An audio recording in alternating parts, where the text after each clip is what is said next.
You were saying that you're the oldest? Mm-hmm. I'm the oldest too. And so perfectionism is like deep in my blood. Mm-hmm. And Oldest daughter so energy. oldest daughter energy. How many do you have sisters?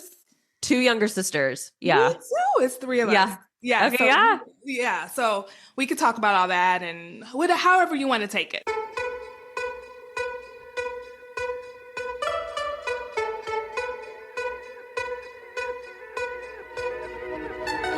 Welcome to the Wealthy Woman's Podcast, a podcast for high achieving women who are great at making money but struggle to build wealth. You'll learn how to take control of your money, increase your net worth, and make more. Ladies, it's time to create a life with more money and more freedom.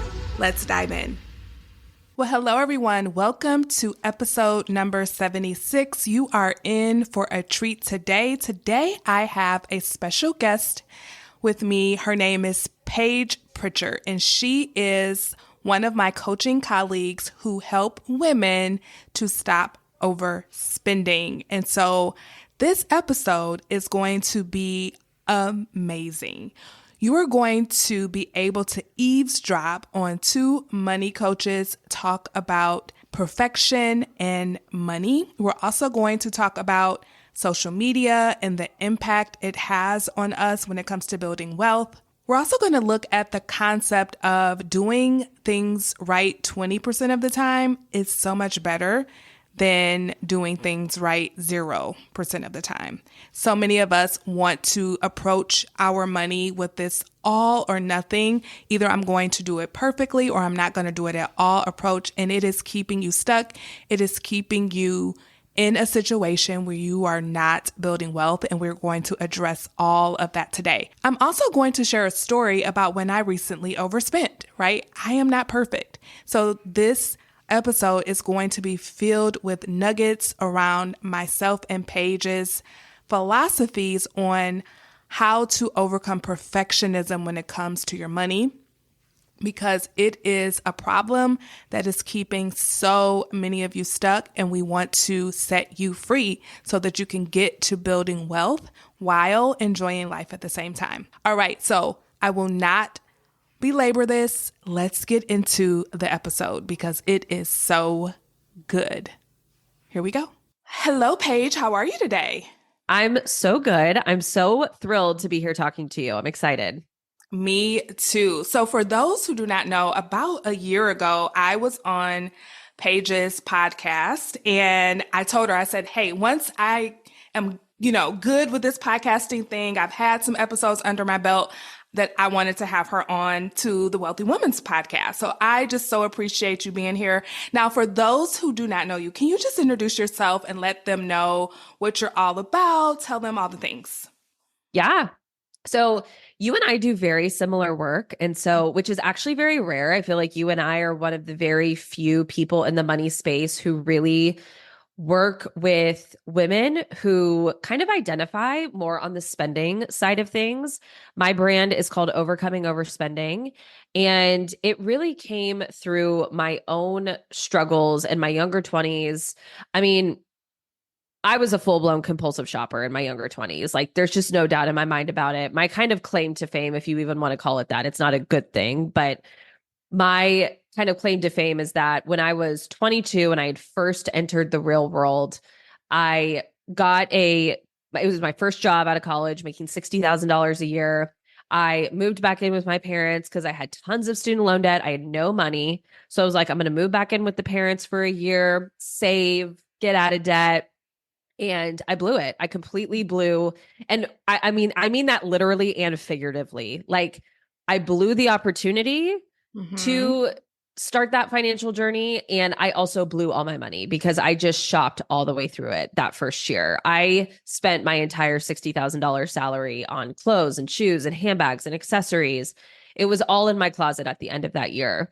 And I really kind of had my wake up moment at a young age, and I just have to acknowledge that I feel lucky that my wake up moment came at the age of 23. I know that's not the case for everybody, but that was the point where when I couldn't even afford to move out of my parents' house after making $60,000 for a year and having no expenses, my parents are looking at me like, what do you mean you can't move out? Like, where did all your money go? Because they didn't know. I was like, I was Right. hiding my behavior. Like, they didn't really know the extent of it. And I just knew in that moment, like, if I keep going down this path, I'm going to be broke for the rest of my life. And I do not want to be broke for the rest of my life. But the problem, and I know that you know this in your work, is that when I started to go and find solutions to solve why I was shopping so much and spending so much, like perfectionism, confidence issues, didn't have the emotional regulation tools, had no capacity to have my money, which is a topic that you talked about on my podcast. Mhm.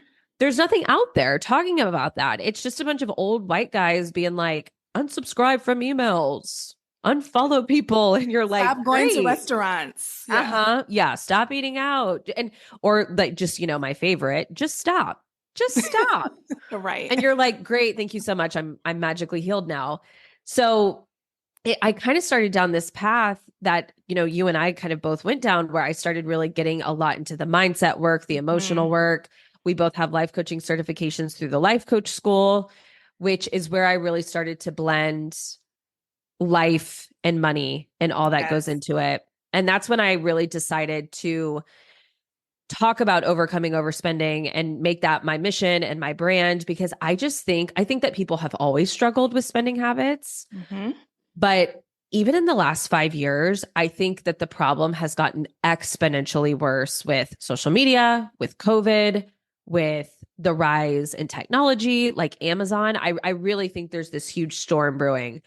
And also, nobody wants to talk about it. Nobody wants to talk about how they're in $10,000 of credit card debt because they shop too much. Right. It's such an area of shame and guilt and judgment. And so we need people out there like you and me talking about this and Hmm. teaching people the skill of spending, because it is a skill. I mean, you know that. You preach Totally. that. It's a skill.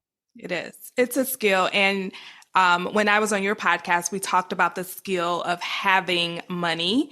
Mhm. And I love your podcast. It's called the Money Love Podcast. You all of your, if you want another money podcast to listen to that one.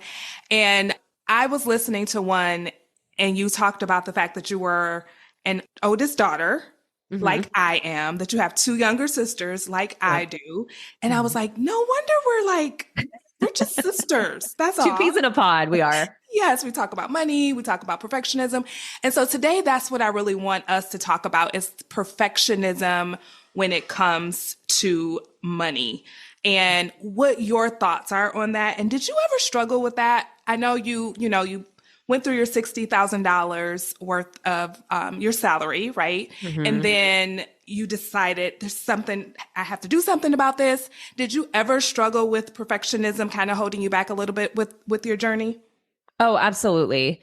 And, being completely transparent, I feel like the two areas that I have a lot of self awareness around myself that I still struggle with to this day is, I call them the two P's: perfectionism and people pleasing. Like, that's where Hmm. my work is, right? Hmm. But especially with the perfectionism and just being in that all or nothing black and white thinking of, if I can't do it perfectly, or if I can't do it all the way, then there's no point in doing it at all.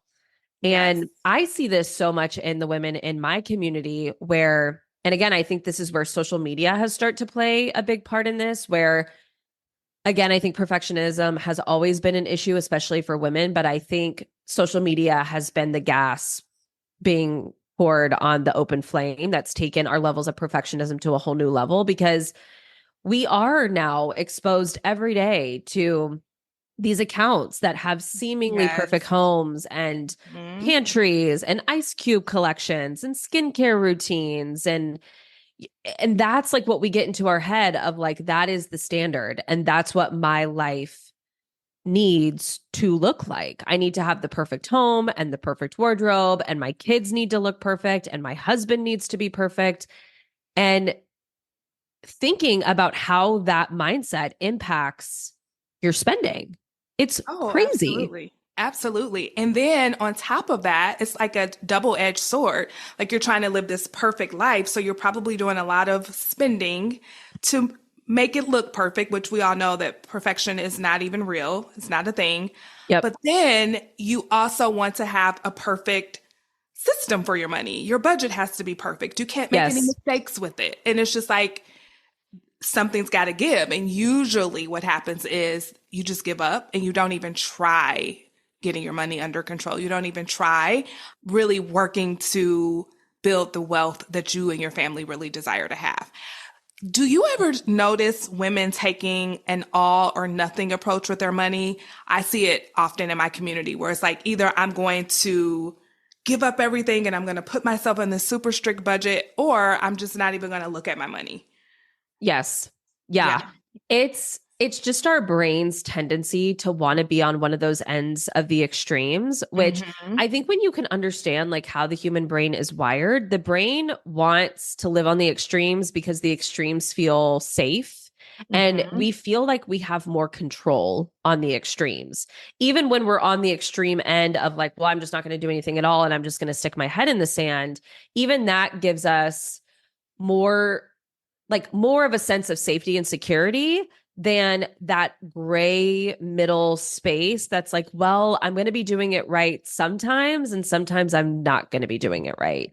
Yeah. And I truly think that this is the biggest mindset that sabotages so many women from building the wealth that they can build is thinking that once they start kind of like paying attention to their money or getting tools for their money or reading books or listening to podcasts, that it's all just going to click into place and it's Mm-hmm. all going to be perfect. And you're never going to overspend and you're never going to make an impulse buy and you're never going to go into debt again.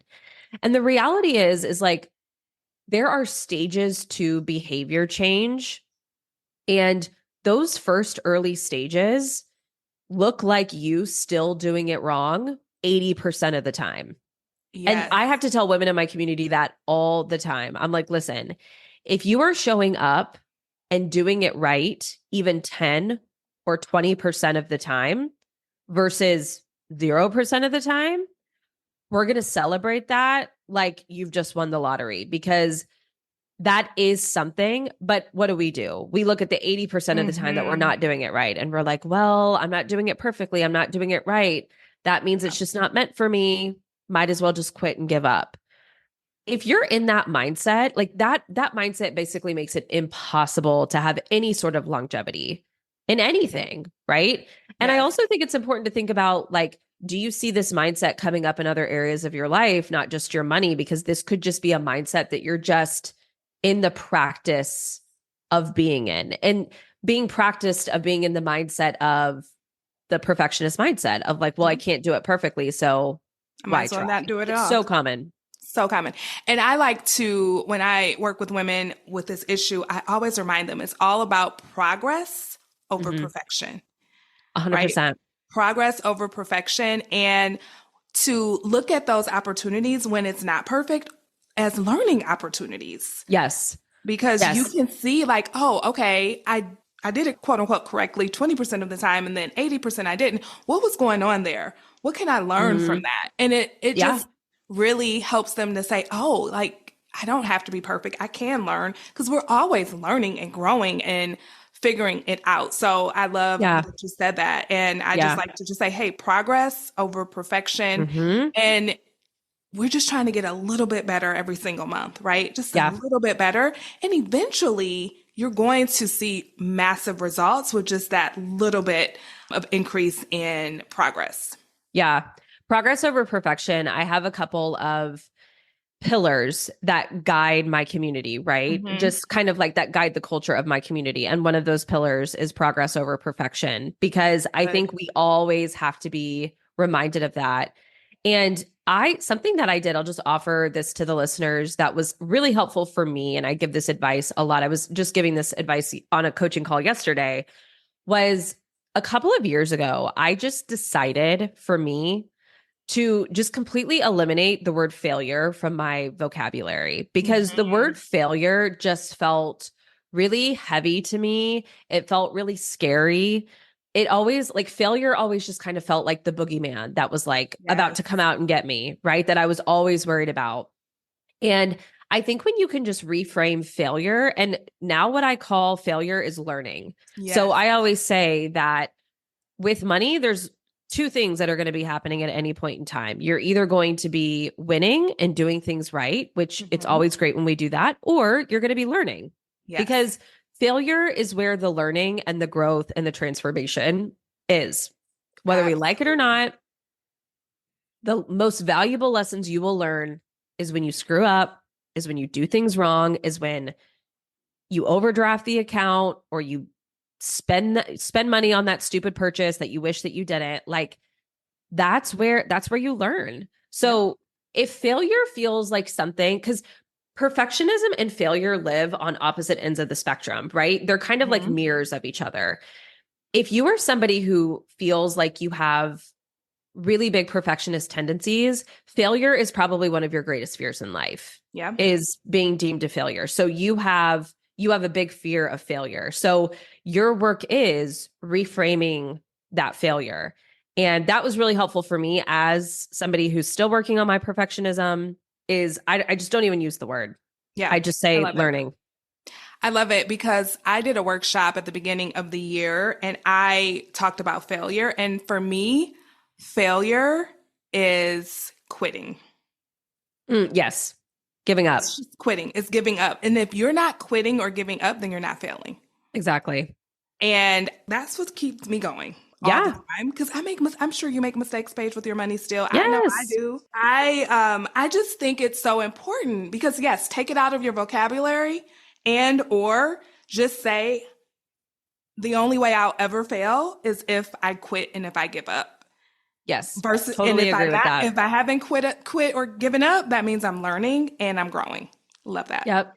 Absolutely. I couldn't agree with that more. Just don't quit. Don't give up. Right. Just keep going. Yes. Okay. So what would you say to someone who struggles with perfectionism? What are some of the first steps you think they can take to start easing up and giving themselves grace when it comes to their money? Good question. Okay, so I'm going to give you another reframe because I just think, I mean, you know this, right? Like the way that we see things and the way that we think about things is everything, right? Because that ultimately is where the biggest transformations lie, is when you can start to look at things in a different way. Here's how I often explain perfectionism in my community is like, I think a lot of us think that perfectionism is something that's like outside of us in the world. So we have these like standards that we feel like are defined in the world of what a perfect home looks like, what a perfectly behaved child looks like, what a perfect budget looks like, what a perfect debt payoff journey looks like. We're constantly convincing ourselves that like perfectionism is out into the is out in the world. When really like perfectionism is created in the mind. It really is. Like perfectionism is self-imposed and perfectionism is created in the mind. You are the one that is creating those perfectionist standards. And I say this like this is a common example that comes up, right?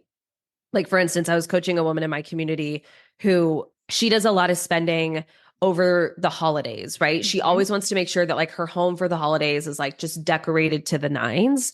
And she's always doing a lot of overspending, you know, buying all the decor and the decorations and the food and all the sort of stuff. And, you know, she's like, it has to be perfect. And I'm like, but you're the one that gets to decide what perfect is. And what I think a lot of us fail to realize is like, you can literally look at your life right now, how it is. Nothing has to be different. Nothing has to change. And you can choose the thought of this is perfect. Sure like can. Just try that thought on, right? Just try on the thought, this is perfect. I am perfect. My house is perfect the way that it is. My wardrobe is perfect the way that it is. I think when you can understand like, oh, I'm the one that gets to decide what perfect is and what perfect isn't, regardless of what we're talking about, something in your life, something with your money, and you stop delegating perfection out to the outside world and letting the outside world decide what that is or what that looks like for you. Because when you do that, all you're doing is just treading water and trying to get your life to an impossible standard that it will never get to. And that was not even set by you. No, it's not even set by you. It's not even decided by you. That's the thing. It's like, Yeah. okay, you have this idea of like what a perfect home looks like, but like truly, like, is that your version of a perfect home or is Mhm. that Restoration Hardware's or Yeah. Serena and Lily's version of a perfect home or some Or influencer that you Pinterest. saw, like, Yeah. or on Pinterest? Like, is it that version of a perfect home? Like, when you understand that you can just literally wake up and decide, like, my home is perfect, my car is perfect, my wardrobe is perfect. Just that thought, I am perfect, this is perfect, my life is perfect. It really, like, not only does it help you with those perfectionist tendencies, but also it will dim that desire that you have to constantly be going out and buying things and acquiring things Yeah. to make things perfect and make things complete.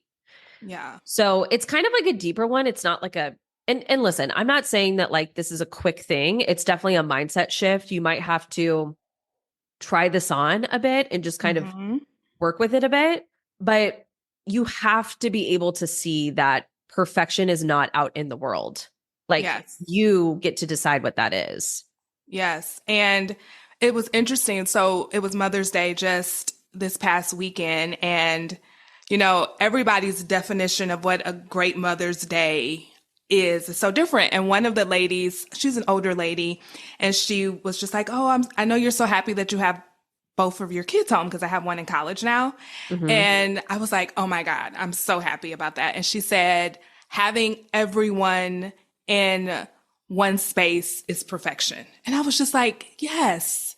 Like, it's not about the fancy dinner and the Yeah. roses and the gifts and all of that. It's just like like I adopted her belief. Like, yes, my Yeah. Mother's Day is perfect just because my entire family was under one roof and Yeah. I got to see them all day long.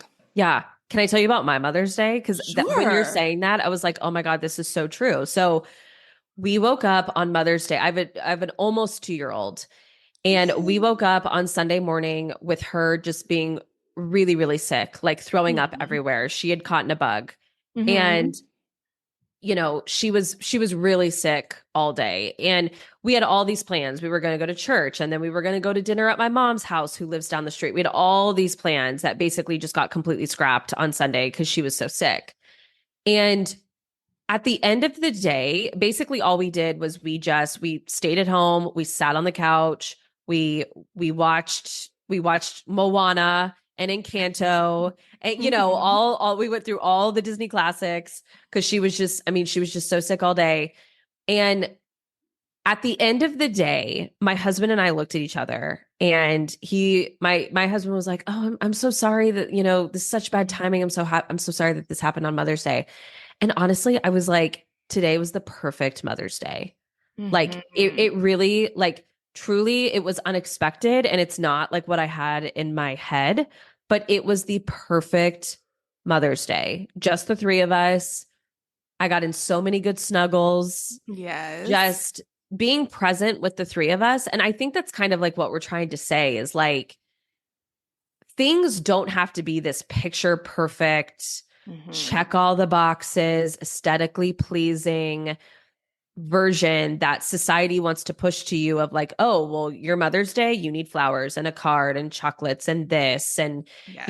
like I feel like we set ourselves up for failure with that when we get all these like expectations in our head that then for most of us, like real life doesn't really live up to that. And then we're left feeling Let sad, down. bitter, and Yeah. resentful and let down. Mhm. Mhm. But I got to the end of that day and I was just like, today was perfect. Like it really, Yes. really was. Like we didn't do a thing, but it was Mhm. perfect. And it was perfect because you decided it was. Yeah, exactly. Yeah, And that's the so point. that is the point we're offering to all of you is you can decide what is perfect in your life and let go of society's definition. And that will just give you so much freedom to reach the goals and do the things that you truly want to do in your way on your terms. Yeah, Love absolutely. that. Love Yeah. that. Awesome. Okay. So we know that people have the best intentions, but mistakes happen. So, how are you coaching your clients around reframing or dealing with their financial mistakes? So many people I have clients that just want to give up. Like once they make a mistake, literally this is the phrase, well, I might as well keep making mistakes because I already Hmm. messed up. I might as well do this now. And then I'll start over next month. It's like, Yeah. if you're on a diet and you're not supposed to have cookies, but you eat one cookie and you're like, well, I might as well eat the whole dozen at this point. Yeah. How do Yeah. you help people with that? Yeah, no, I call it in my world, I call it the screw it mindset where you're just like, Yes. screw it. Like things are so far gone. I might as well just like completely give up. But Yeah. it's so funny. And I promise I did not prep Jermaine on any of this, y'all, but like you're bringing up, so I was coaching somebody on a coaching call yesterday about this because I feel like that's what happens, especially for those of us who struggle with perfectionism. And especially when we do start to make progress, we get really excited about the progress and the progress feels really good and exciting, but then there's just this other part of us that's equally terrified and just waiting for the shoe to fall, like the next shoe to drop.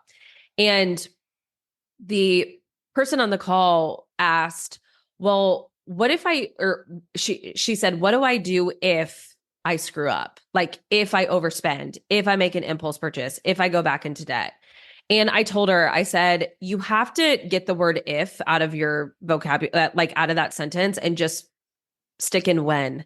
Like, Yeah. how do I want to handle it? How do I want to handle a situation when I overspend, when I impulse buy?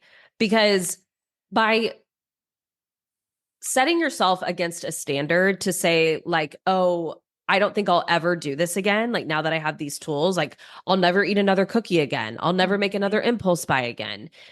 When we're really thinking about that, it's just like, it's completely unrealistic. Like it's And not going trying to to be happen. perfect, right? And it's the Trying to whole be thing, trying to perfect. be perfect. Yeah. Yeah. And I think what makes the failure so scary to people and so uncomfortable to people is we resist it so hard and we try to come up with like all of these tools and all of these scenarios just to like resist it entirely.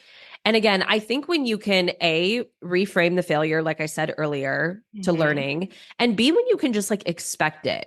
Because I Yes. feel like when you can expect that it's coming, like, Brooke Castillo that we learn a lot from, she talks Yeah. about like just expecting the discomfort ahead of time, Hmm. going in and like expecting something to be hard, expecting it to be uncomfortable, because then when it is, you're like, oh, I knew this would happen. Oh, I was Yes. expecting this. Oh, I'm ready for this. And it's the Hmm. same thing when you make mistakes with your money, because you undoubtedly will, is don't ask yourself, well, what if it happens? It's going to happen.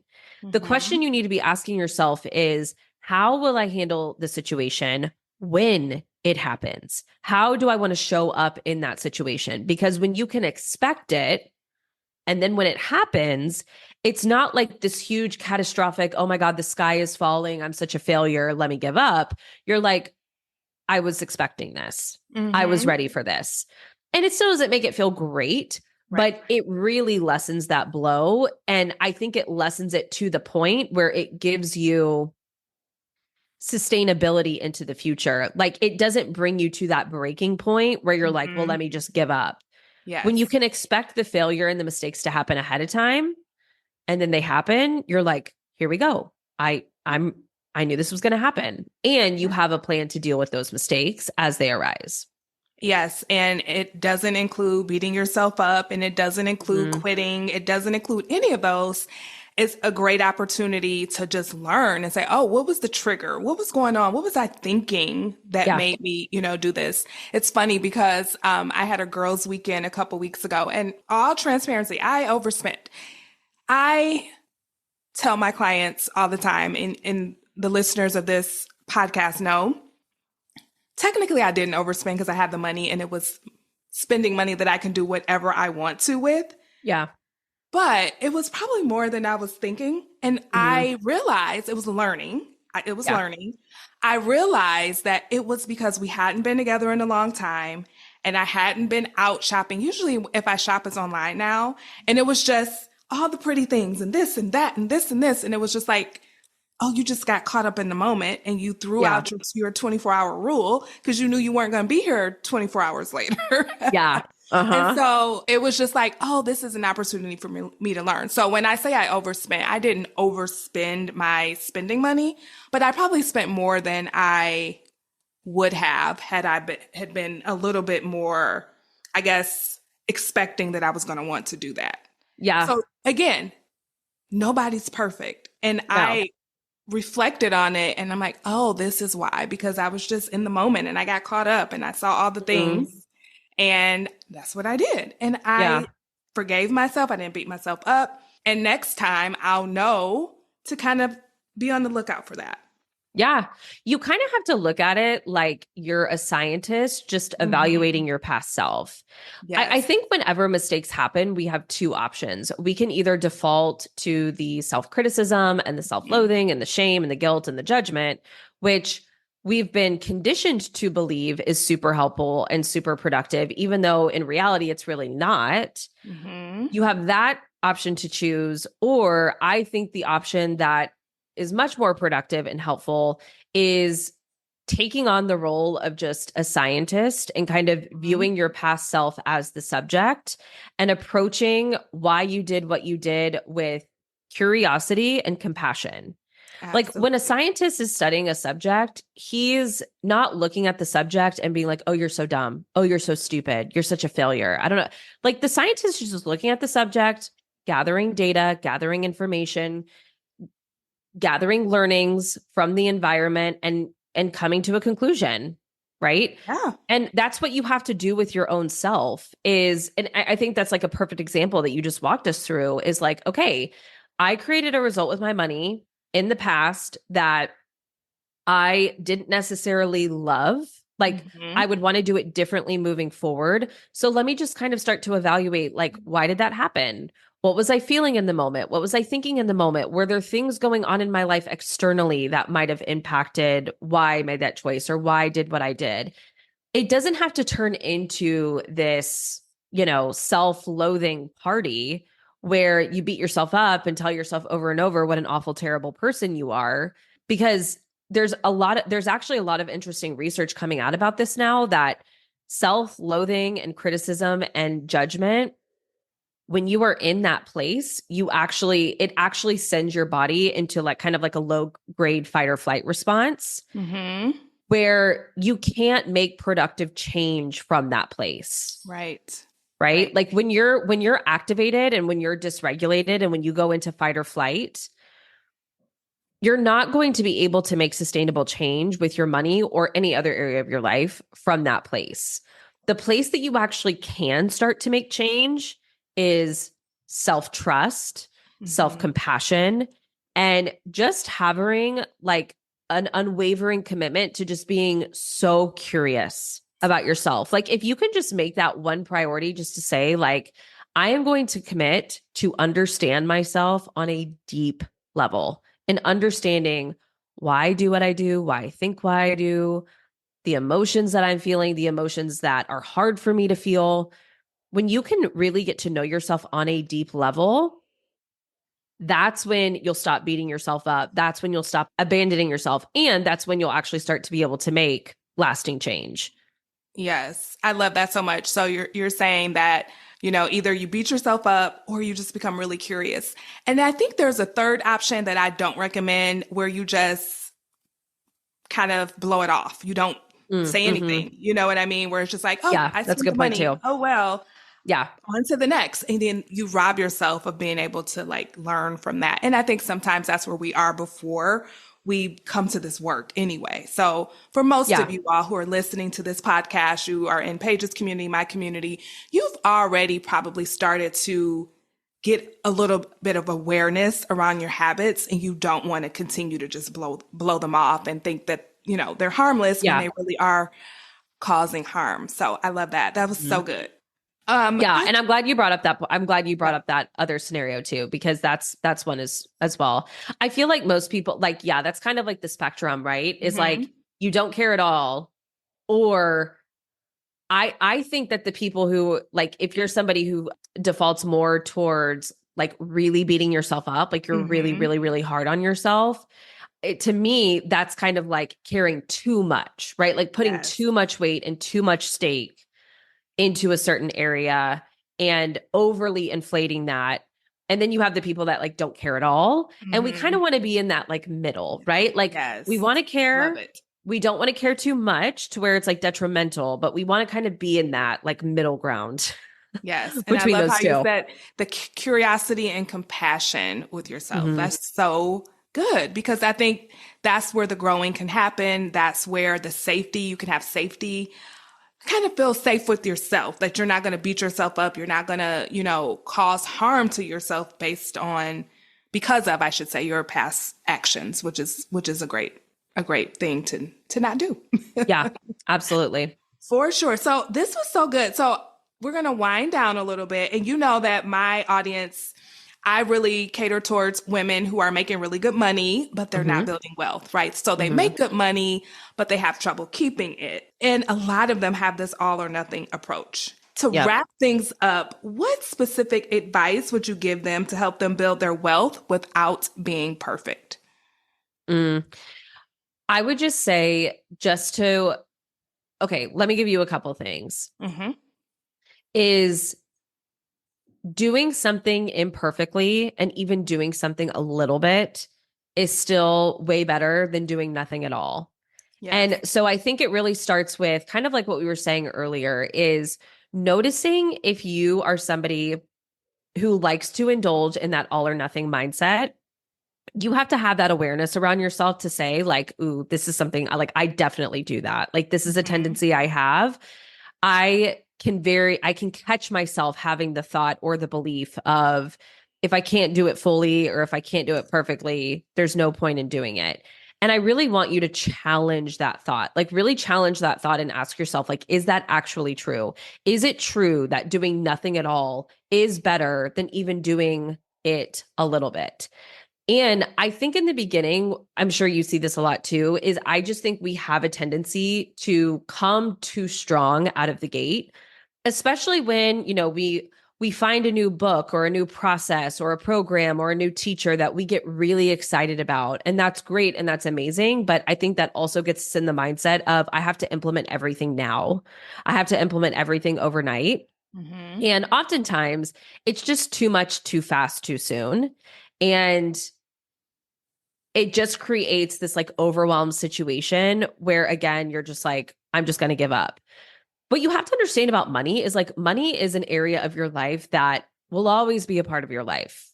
For Mm-hmm. most of us, there's never going to be a reality that we have that money doesn't play a part in. And when you can view it in that way to say, like, this is a tool and a resource that is going to be a part of my life for the rest of my life. And for a lot of us, hopefully, knock on wood, that's still a long, long time. And really asking yourself, like, is it benefiting me to be in a huge rush and to be in a huge hurry? And is that the most sustainable thing for me to do? Like, is it the most sustainable thing for me to do to blast out of the gate and then burn out 2 weeks from now? Mm-hmm. Or to literally just say, okay, I'm a big fan of focusing on one thing a month, one money Love habit a it. month. Mm-hmm. So every single month you stack a new habit, but every month you're only focusing on one money habit. So maybe this month or for the next 30 days, whenever you're listening to this episode, you decide that your one money habit is going to be okay, every day for the next 30 days, I'm literally just going to log into my bank account for 60 seconds. Like that's it. That's where I'm starting. Your brain's going to want to convince you that it's not enough, that nothing really good is going to come of it. And are you going to overhaul your finances by logging into your bank account every day for 60 seconds? No. But it's not about that. Like in the beginning, it's not about making these like huge drastic changes with your money. It's about making those huge drastic changes to your habits and your self-concept and your belief. Mm-hmm. So start with one habit a month and just say, I'm going to do this every day. And then you'll form that habit. Then before you know it, you will have a habit of being somebody that checks in with their money every day. And then the next 30 days, you can say, okay, now I'm going to go in and I'm going to get all of my bank accounts organized. Like that's going to be my project for the next 30 days is I'm going to get all of my accounts organized. I'm going to get accounts closed that I'm not using and I'm going to open ones that I need. Like, and again, there's a lot of different things that you can do, but just if you did that for a year, your life and your finances would be unrecognizable a year from now. Yes. But a lot of us don't, a lot of us, even struggle to think out a year in advance. But we also, so many of us know how quick a year goes, right? Yes. Like time goes so fast. A year, when we're really thinking about it, like a year is nothing.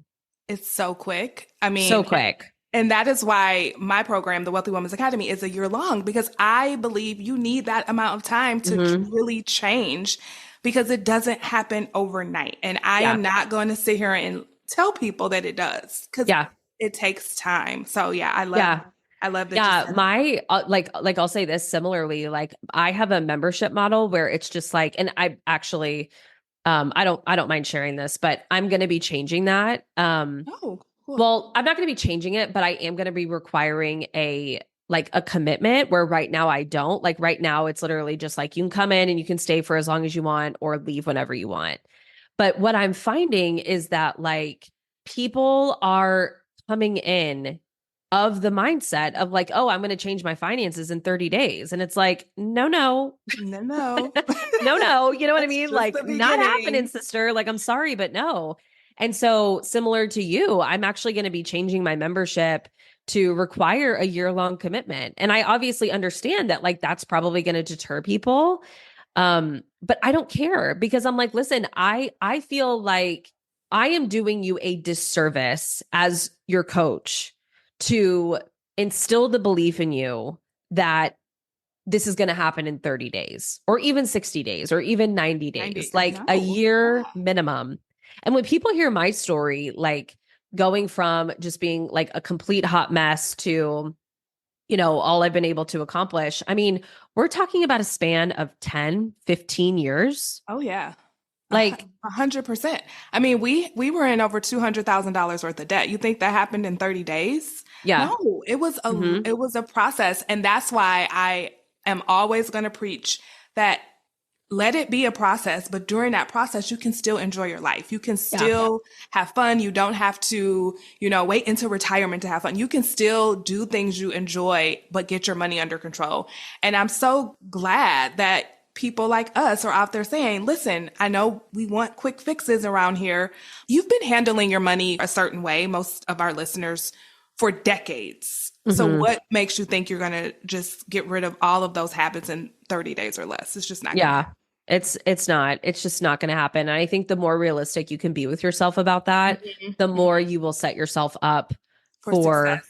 long-term success. Yeah. Yes. I really love what you said. So many things, expecting mistakes and letting go of the perfectionism and the progress over perfection. So many things that we are just in sync with. And that's why I really Mhm. wanted to have you on Yeah. today. And I have to leave with one more thing. So I was at a university giving a talk recently, and perfectionism came up because these were university faculty members, right? Academia.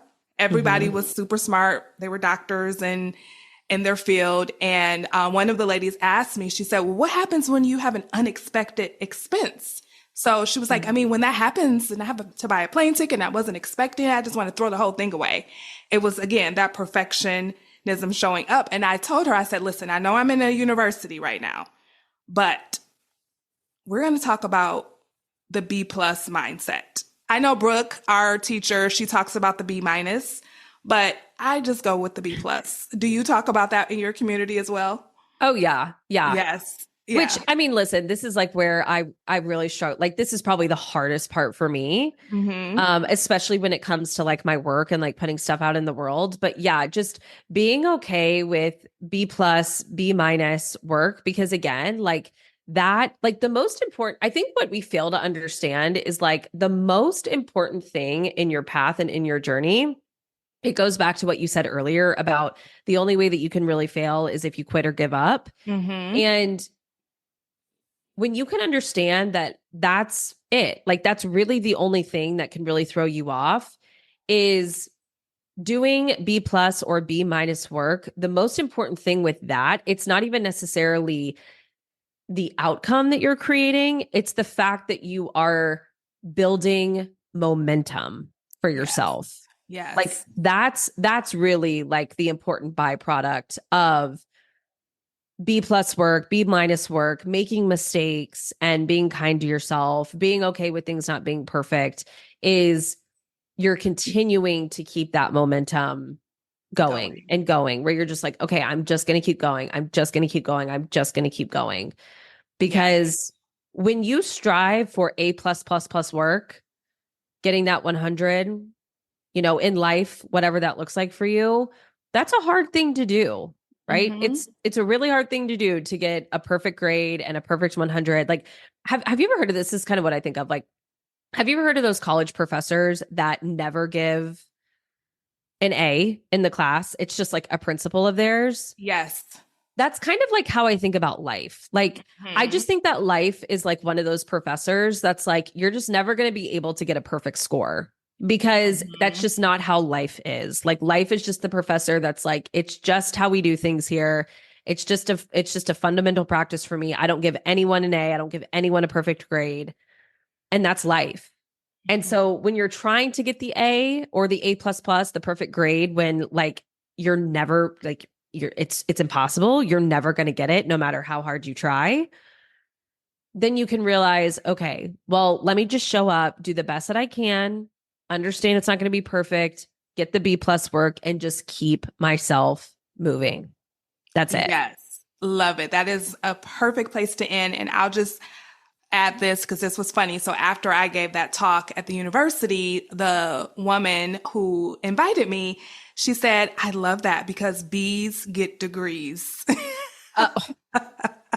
My husband used to say that to me all the time when I was getting my MBA. He was like, why are you working so hard? Why are you studying so hard? And I'm over here like, I mean, again, I need to take like literally all the advice that I've given in this episode, I need to take for myself. I know that. Okay. But I'd be like working my butt off, like, like studying, like working myself to the bone. And my husband would always say to me, C's lead to degrees. C's lead to degrees, especially with like an MBA. Like you just need to be able to say that you have one. Like nobody's going to be like, what was the GPA for your MBA? Like, I don't think I've ever been asked that. Like no one cares. But yeah, C's and B's lead to degrees. They do. They do. So we're going to leave it right there. Paige, tell everyone how they can stay connected with you if they'd like to do so. Yeah. So social media, my handle on Instagram and TikTok is at overcoming_overspending. Like Jermaine said, I have a podcast of my own that's called the Money Love Podcast. And yeah, I have my membership. So if this is something that you do want to do work on, you do want to go deeper on your spending habits and your mindset and all that behind your spending, my membership is called the Overcoming Overspending membership. So you can find more about that at overcomingoverspending.com. Awesome. And we will link to all of those things right in the show notes. So again, Paige, thank you so much for coming. This was so much fun and we'll be in touch. Thank you for having me. This is so fun. Welcome. Bye-bye. Hey, before you go, if you're ready to create a life with more money and more freedom, then you're invited to join the Wealthy Woman's Academy, my signature coaching program where you'll learn how to take control of your money and build wealth without sacrificing your lifestyle. To get started, head on over to jermainefoley.com/WWA. That's Jermaine with a G. See you over there. Bye-bye.